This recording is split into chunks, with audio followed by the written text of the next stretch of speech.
Napon chawin zang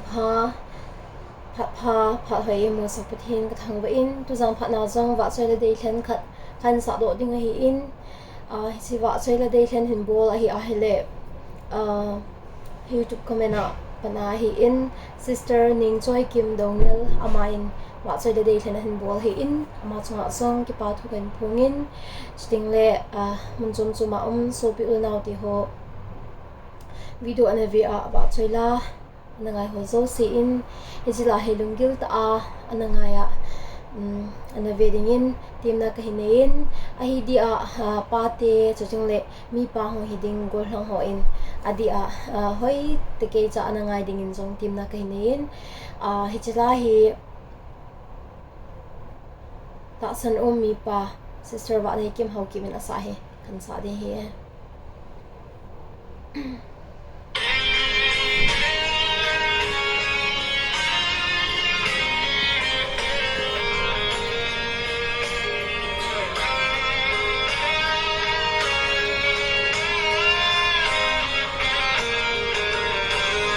Ven lây xịt hi vui dâu ta trên ta in ven khoda in lâm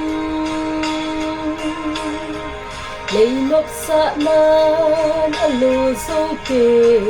ikam sung iti ta amin may may apa ngala ta lâu tâm ta tunin ki ve na din namun ipakai na to ding atam in sung mai cha sim zing pan hi na dung mole ta san pan hi na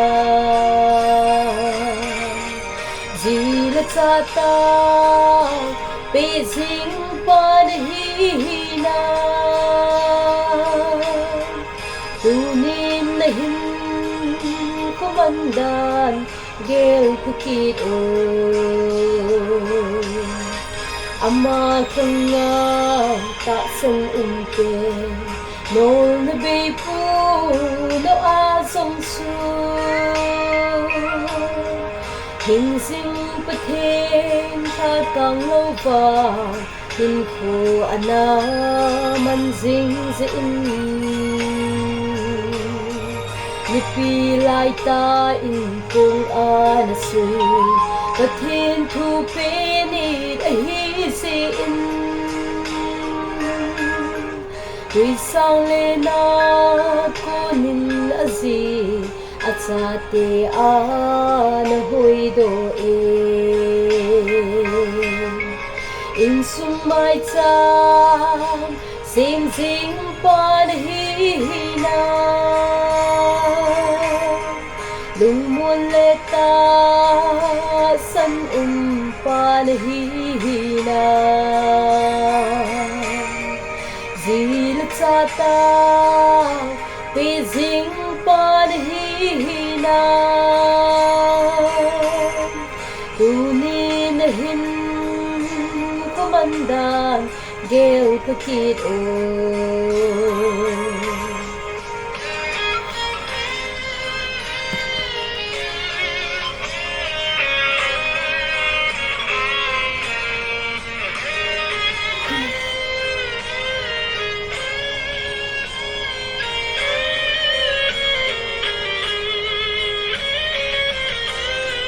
oso pite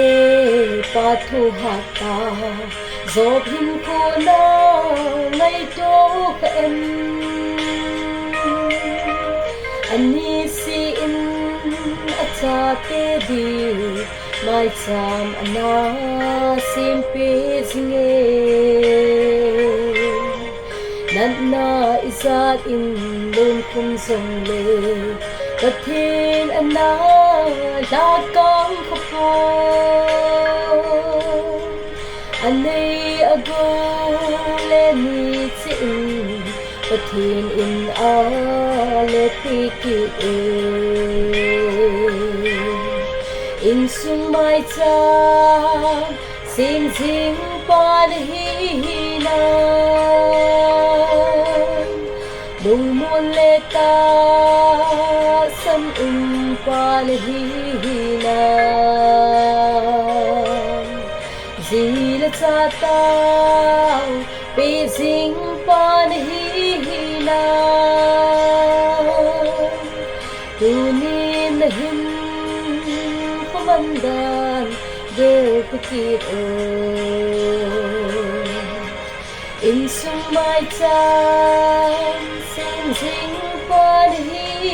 na lung mon le ta san pan hi na zil cha tao pe jing pan hi na tunin hin pamandan gel pikit tunin hin pamandan ho gel pikit